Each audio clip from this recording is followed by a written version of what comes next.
Reciban un cordial saludo. Mi nombre es Ramiro Eliezer García Velázquez. Soy estudiante de quinto semestre de agronomía de la Escuela ECAMA de la Universidad Nacional Abierta a Distancia, UNAD.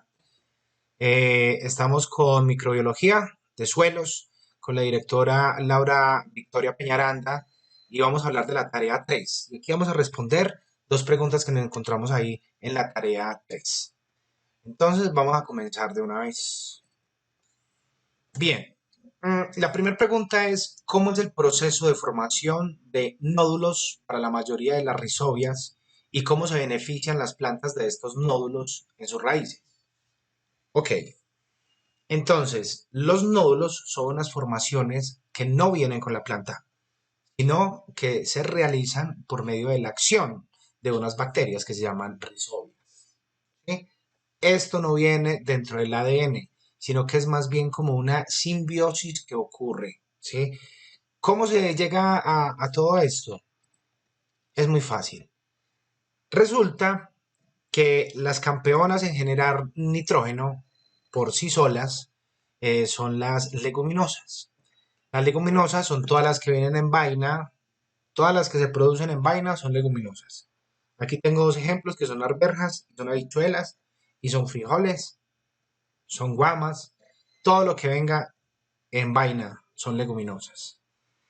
Bien, solamente se puede fijar no solo por ellas, sino con la ayuda de unas rizobias, que como ya había dicho son bacterias y estas bacterias se prestan para un intercambio de favores, simbiosis que llaman.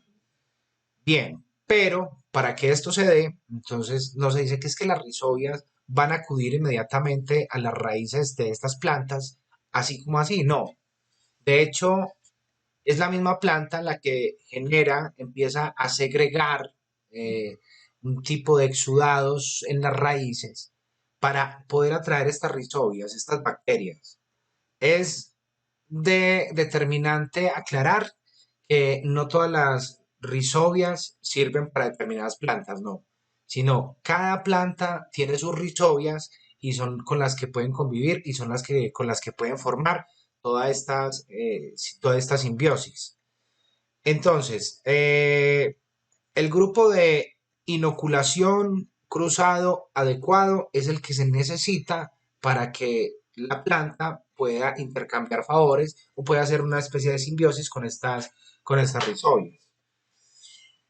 Ahora, la ricadecina es una sustancia que se forma para poder que las rizobias puedan adherirse a las raíces de las plantas y de esta manera poder llegar al filamento y crear una infección, ¿sí? Una infección que crea una división celular dentro de los pelos de la raíz.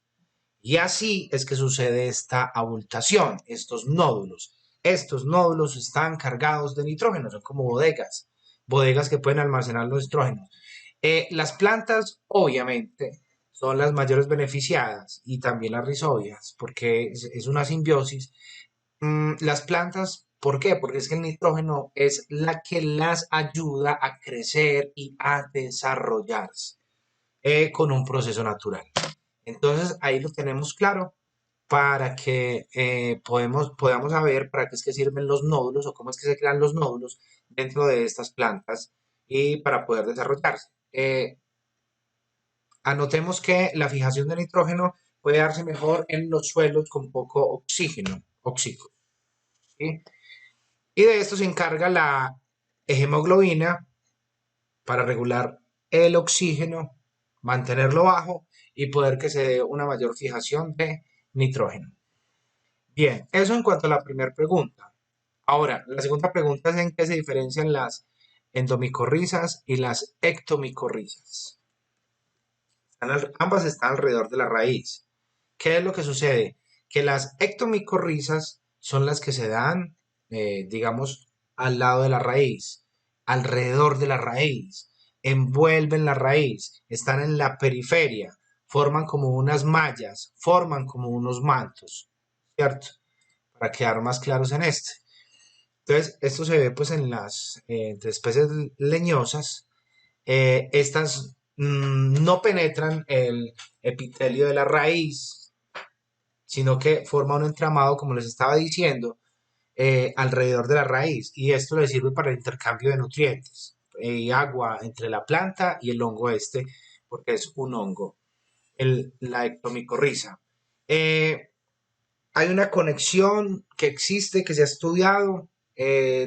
Imagínense ustedes un bosque, se da mucho mejor en los climas templados, tropicales, y esta conexión de las ectomicorrizas se dan unas con otras, unas con otras, unas con otras, y se van adhiriendo a árbol con árbol.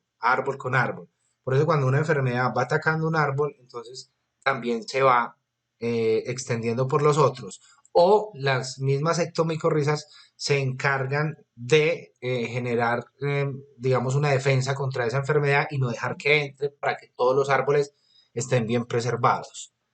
Ahora, vamos a hablar entonces de las endomicorrizas. Las endomicorrizas arbusculares, que se dicen, eh, digamos que son más fuertes, más colonizadoras de árboles, porque se dan un 70 y un 90% de las plantas terrestres. Estas ya no están por alrededor de las raíces, sino que penetran directamente en la raíz, ¿sí? Ahí, pues, sí infectan, de alguna manera se meten dentro de la raíz y forman, digamos, un intercambio, también una simbiosis, intercambio de agua, intercambio de nutrientes, obviamente. No son visibles al ojo humano, casi no se ven, no se ven. Y son muy necesarias también entre las especies cultivables, entre las hortalizas, los frutales, y podemos establecer que hay una simbiosis que data desde los 400 millones de años en las endomicorrizas. Y en las ectomicorrizas podemos hablar de unos 200 millones de años. Entonces, esto no es nuevo, esto es viejísimo, viejísimo, antiguo, antiguo totalmente, pero los descubrimientos sí son nuevos y todavía falta mucho que ampliar este campo para poder darnos cuenta de que nosotros mismos podemos crear nuestros propios microorganismos y poder transformar la agricultura para que sea mucho más limpia y pueda beneficiarnos a todos. Ramiro Elías García, muchas gracias a todos y nos seguimos viendo. Hasta luego.